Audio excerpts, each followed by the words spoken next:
전주 기린초등학교 4학년 여러분 안녕하세요. 드디어 3단원 느낌을 살려 말해요 내용에 대해서 오늘은 공부를 해볼 겁니다. 국어활동 42쪽을 펼쳐주세요. 듣는 사람을 고려해 상황에 맞게 말할 수 있는지 확인해 봅시다.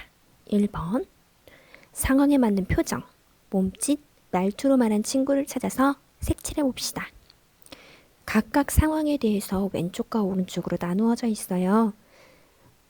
대사를 하고 있는 그 친구의 표정과 어떤 행동을 하고 있는지 말투를 잘 찾아볼까요? 왼쪽, 도와줄까? 하고 있지만 손을 어떻게 하고 있어요? 주머니에 넣고 어디 한번 내가 도와줘 볼까? 이런 태도를 취하고 있지요. 오른쪽은 도와줄까 하면서 손을 내밀고 웃고 있어요. 그러니 도움을 받는 친구도 조금 더 편하게 내가 도움을 요청할 수 있겠지요. 하지만 주머니에 손을 넣고 도와줄까라고 묻는다면 도와준다는 거야, 비꼬는 거야? 라고 이해할 수 있겠죠. 그래서 알맞은 표정, 몸짓, 말투로 말한 친구는 오른쪽에 해당됩니다. 여러분도 누군가 도움을 요청할 때에는 그 친구에게 적극적으로 다가가서 내가 도와주겠다는 말투와 몸짓을 보여야겠지요. 자, 그 다음 두 번째 상황이에요. 실제로 내가 도움을 받게 되었어요. 그 다음에 내가 그 친구에게 고마움을 표현해야겠지요. 왼쪽 같은 경우는 막 박수를 치거나 두 손을 맞잡으면서 정말 고마워 라고 이야기를 하고 있어요. 근데 두 번째를 한번 볼까요? 표정 보세요. 고마워. 그래. 네가 어쩌다가 한번 도와줬구나. 이런 표정이죠. 한쪽 손, 이제 포즈를 보니까 한쪽 손은 옆구리에 손을 대고 있고 짝발을 짚고 있고 하는 포즈가 듣고 있는 친구마저도 내가 이러려고 이 친구를 도와줬나? 라고 기분 나빠하고 있어요. 그래서 이번에는 첫 번째 그림에 색칠을 해야겠지요. 여러분은 색칠 아주 잘 해주었을 거라고 믿습니다. 이제 43쪽을 볼게요. 2번 듣는 사람을 고려해 바르게 말하는 그림을 골라봅시다. 할머니, 그게 무슨 말이야? 잔뜩 화를 내고 있죠? 글쎄, 누가 보면 마치 할머니를 혼내는 더 어른인 것 같아요. 듣는 사람이 나보다 나이가 많음에도 불구하고 반말을 쓰면서 손을 옆구리에 갖다 대고 따지듯이 말을 하는 것이 굉장히 버르장머리 없는 예의 없는 어린이 같네요. 여러분 이렇게 하는 친구들이 없겠지요? 가는 정답이 아닙니다. 그 다음 나를 볼까요? 외국인이 귀를 묶고 있어요. 그랬더니 나는 몰라요 하고 도망을 가고 있어요. 사실은 그럴 수도 있기는 해요. 난 정말 영어가 자신이 없고 어떻게 표현해야 될지 모르겠고 어려워요. 실제로는 우리가 이렇게 길을 물어보는 척 하면서 유괴를 당하는 경우도 있다고 해요. 그래서 선생님은 너무 착하고 너무 사람들에게 친절을 베푸는 게 마냥 좋지만은 않다고 생각은 해요. 하지만 이 상황에서 저는 잘 모르겠어요, 죄송해요 하고 가기만 해도 나았을 거예요. 그런데 도망치듯이 나는 몰라요 하고 가는 것보다는요.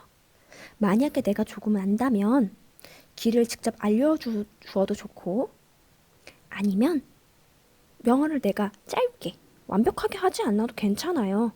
그렇게 알려줘도 좋고 주변 어른들에게 도움을 요청해도 좋겠지요.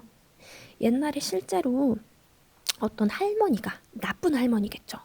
할머니가 아가 이 짐 좀 같이 들어다 줄래? 해놓고 그 짐을 당연히 어른들이 도움을 요청하면 우리 착한 어린이들은 네 그럼 제가 도와드릴게요 하고 그 짐을 같이 들고 가게 되잖아요. 그런데 그 짐을 이렇게 들고 가다가 그대로 납치를 당한 그런 사연이 있다고 해요. 아무래도 할머니가 도움을 요청하니까 난 당연히 도와드려야겠다. 몸이 불편하신가 보다. 라고 생각을 해서 도와드리려고 그 짐을 들고 가고 있는데 갑자기 막 차가 등장을 해서 그 어린이를 바로 납치해서 음침한 데로 가가지고 바로 납치해 가버렸다고 해요. 그러니까 사실은 어른이 어린이에게 도움을 요청하는 경우는 많지 않아요. 왜냐하면 어린이가 더 힘이 약하기 때문이죠. 여러분이 여러 명이 있다거나 주변에 사람들이 많은 경우에는 그래도 위험에서 노출되지 않겠지만 여러분이 좀 어두운 시간이나 아니면 주변에 사람이 많이 없어서 오히려 여러분이 위험을 처할 수 있는 경우에는 죄송해요, 제가 조금 바빠서요 라던가 아니면 제가 더 힘이 센 다른 어른을 불러올게요 라던가 이런 상황으로 여러분이 바꾸어야 되지 않을까 싶어요. 마냥 착하고 바른 것만이 좋은 건 아닌 것 같아요. 물론 이런 상황에서 나가 바르게 말하는 그림은 아니라는 거. 하지만 여러분이 조심해서 나쁠 건 없다는 거. 그냥 죄송하다. 나는 잘 모르겠다. 다른 분께 도움을 요청해라. 라는 정도로만 해도 괜찮을 것 같아요. 자, 그 다음 달을 볼게요. 아마도 시각장애를 가지고 있는 분인 것 같아요. 지팡이를 짚고 앞으로 걸어가고 있는데 여러분 전에 우리 장애인의 교육했던 게 생각이 나네요. 길을 찾는 것을 어려워하는 상황인 것 같아요.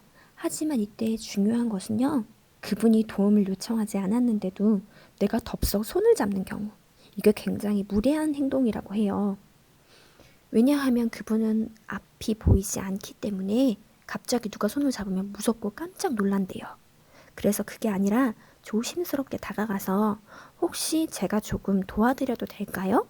라고 물어봤을 때 그분이 아니요, 저는 이 길을 잘 알아서 제가 알아서 갈게요 라고 한다면 굳이 도와드릴 필요가 없어요. 하지만 저 미안한데 제가 어디까지 가야 하는데 여기서 길이 조금 헷갈려서요. 제가 조금만 도와주시면 좋을 것 같아요. 이렇게 답을 한다면 그때 그분을 제가 그러면 손을 잡고 알려드릴까요? 어디를 터치해야 할지, 어디를 잡고 알려드려야 할지도 여쭈어 보는 게 좀 더 맞다고 해요. 그래서 그분이 네, 감사합니다 라고 하면 손을 잡고 앞쪽으로 가세요. 앞에 문턱이 있어요. 조금 오른쪽으로 돌아갈 건데 앞에 사람들이 많으니까 조심하세요. 등등등 이렇게 배려 있는 행동을 한다면 좋을 것 같습니다. 그래서 다나 다 중에서는 다가 정답입니다. 별거 아닌 내용이었는데 선생님은 항상 여러분에게 가르쳐 줄 때에 이렇게 선생님이 뉴스에서 본 내용이나 아니면 여러분에게 유의해야 할 어떤 안전교육을 함께 실시하고 있어요. 실제로 우리가 함께 공부를 하게 되었다면 선생님들이 더 많은 이야기들을 해줄 수 있었을 텐데 하는 아쉬움이 듭니다. 자, 오늘 여러분이 여러 가지를 공부했는데요. 어떤 내용들을 공부했냐면요. 43쪽 밑에 보면 잘했나요? 부족하다면 있지요. 발음 표정, 몸짓, 말투로 예의를 지켜 말했는지 생각해 봅시다. 그리고 듣는 사람의 사정이나 마음을 생각하며 말했는지 알아봅시다입니다. 선생님이 나를 얘기하고 나서 조금 걱정이 돼요. 내가 이렇게 얘기하고 나서 나중에 여러분이 이제 외국인 만나면 무조건 도망칠까봐. 선생님이 실제로 외국에 갔었을 때 다른 외국인들이 너무나 친절하게 그 나라의 어떤 장소들을 설명해 주는 것에 그 나라에 대한 이미지가 달라질 정도로 감명을 받았었어요. 여러분도 무조건 피할 것이 아니라 상황이 분명 여러분에게 좋은 방향으로 흘러간다면 여러분이 알 수 있는 한 친절하게 설명해 주는 것도 좋겠지요. 자, 그러면 여러분 42쪽, 43쪽 국어활동 여기까지 하겠습니다. 안녕.